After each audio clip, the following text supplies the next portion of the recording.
You guys have no idea who you're clapping for, do you? You don't. I don't know who you'd be clapping for. I'm Jaime Rasmussen. I pastor Scottsdale Bible Church over in Scottsdale. I've been in the valley here for just about 4 years. Before that, I have never lived outside of the Midwest. I'm from Cleveland, Ohio. Go Browns.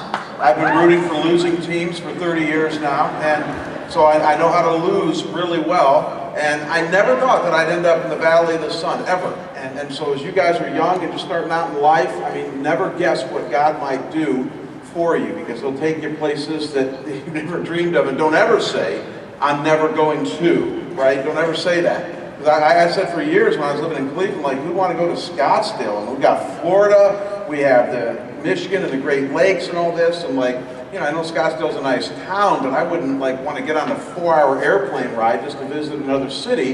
And I think God heard that and He called me to this city. So I've been here about 4 years now, and I love what I do. That's probably the best introduction I can give you guys to let you know who I am. I was probably voted most likely in my high school class never to become a pastor. It's true. I wasn't raised in a Christian home. We went to church only at Christmas and Easter. We called ourselves C&E Christians, Christmas and Easter only. And I knew nothing about Jesus, the Bible, Paul the Apostle, God. I couldn't have defended theism against anything else in my life. But when I was 17 years old, just getting ready to head off to the university, God did something powerful in my life in revealing His Son Jesus to me. And I graduated high school. Nobody ever thought that I'd go on to be a pastor. But God had other plans, and when He made me fall in love with Christ, when Christ invaded my life, that changed everything. And so what I do is I teach the Bible. I go in my church and other places. I lead a Bible study with businessmen in the community, and I'm absolutely convinced that this book has the power to change the composition of a human heart, the trajectory of a human life.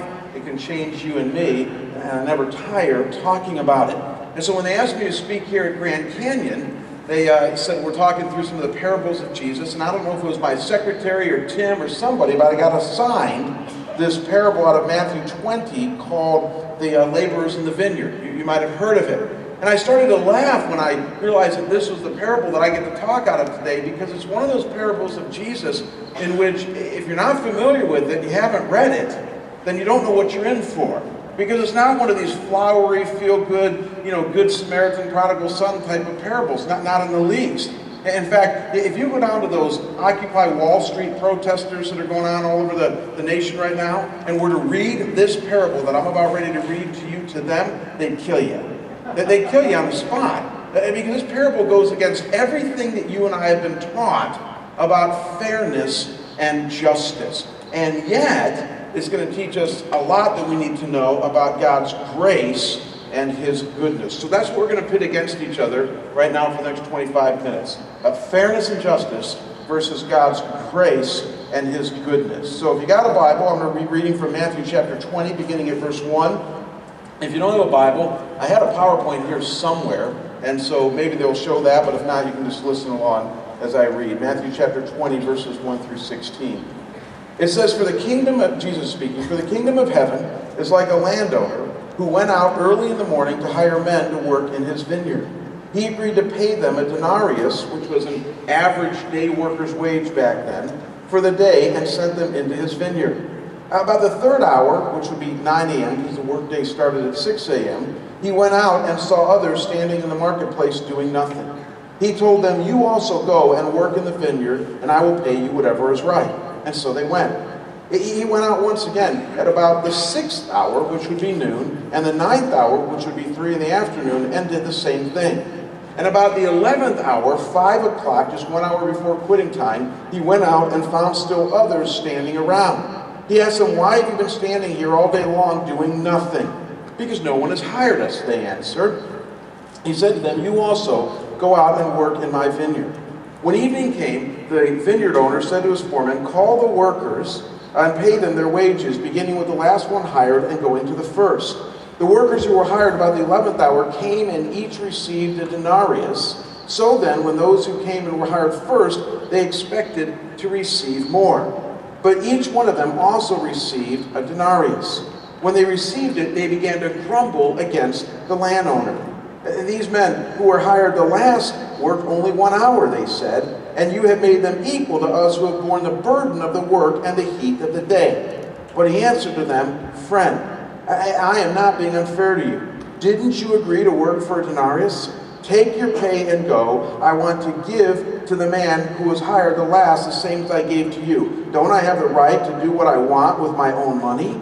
Or are you envious because I am generous? And so the last will be first, and the first will be last. Now, like so many of Jesus' parables, though we might not get the point initially when we read it just like that, one of the first things I want you guys to see is that this is not a hard parable to understand. Not at all. I mean, think about it. It begins with a typical scene, workers in the marketplace trying to secure work for the day. And then in order to surprise the hearer, Jesus introduces a very atypical scene, that of giving same wage for different hours worked. And then it concludes with a very popular saying of Jesus, at least it's become popular now, when he says that the last will be first and the first will be last. And the two keys for understanding this parable are the two bookends of this story, verses 1 and verse 16. So check out again verse 1. Jesus says, For the kingdom of heaven is like. The kingdom of heaven is like. That's really important for us to latch on to. Because what Jesus is telling us there is that whatever is going to come after this is about his kingdom, the spiritual realm, our relationship with Almighty God, not about this earth and the way that it functions. So this is a story about God and our relationship with him. It's something spiritual, heaven-bound, not earthy. That's the first thing that we need to notice here. And then notice with me how Jesus ends the story in verse 16 when he says, So the last will be first and the first will be last.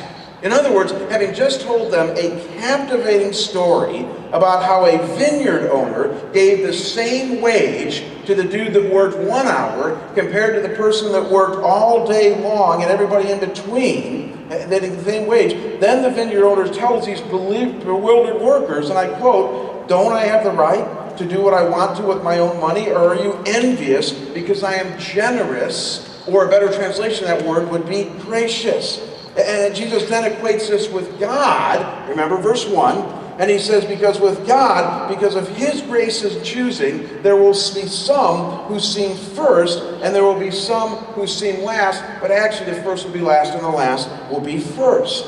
And so he's telling us, don't miss this, guys, that everything we see and have is a result of God's grace and love. The denarius, we're going to get to that in a minute, but that the denarius that is given is a result of God's grace, and that everything we have is a result of his grace. However, because God's grace doesn't fly by the rules of justice, it's going to be given in different measure, in different forms, and in different ways to each one of us. That's the scandalous thing about Jesus' parable here. He's telling us that everything we see and have is a result of his grace, all the blessings we have, but that doesn't mean that it's going to be given in equal measure and in equal ways to each person, because grace by its very nature is unmerited favor, and it's God's choosing. And that's why I said to you earlier, what this parable does more than anything, and it's really hard for Western minds and American hearts to grab onto this, is that it flies in the face of everything we're taught about justice and the way that our world functions today. And in talking about the spiritual realm, Jesus is making clear that God's not bound by justice. He's a God who adds grace to justice. And as we're going to see in a minute, aren't we glad that he does? And so that's the main point of Jesus' story here. That in a world built on justice, where you and I demand that everything has to be fair, God makes clear that there's so much more to his economy, and it's called grace. Grace is defined by theologians as unmerited favor, and because it's unmerited, it's not dictated by our actions or our inactions. It is freely given by God himself to you and me, as we're going to see here in a minute, in Christ. And we can't control it, we can't manipulate it, we can't even really question it, because it resides in the heart and mind of God. All we can do is receive it and live in it. And yet the cool thing, as you're going to see in a minute here, is that all of us have been offered grace in Jesus Christ. All of us have been offered this chance at life to posture ourselves, to put ourselves in the path of God's grace. It's just that when His grace hits us, it's going to hit us in different ways and at different times, and it's not always going to be what we think is fair. Now, once we get this main point of the story, from this point, there are two things that I believe that we need to understand to flesh out the full meaning of this denarius and these different workers and all that Jesus is getting at here as it relates to God's grace. And the two things that I'm going to share with you just in our few minutes we have remaining, I think will help pull together in a wonderful way what God is saying to you and me through this parable. And it's also going to act as an incredible challenge to kind of the way you and I think and some of the ruts that we've fallen into in how we think and process our relationship with God. So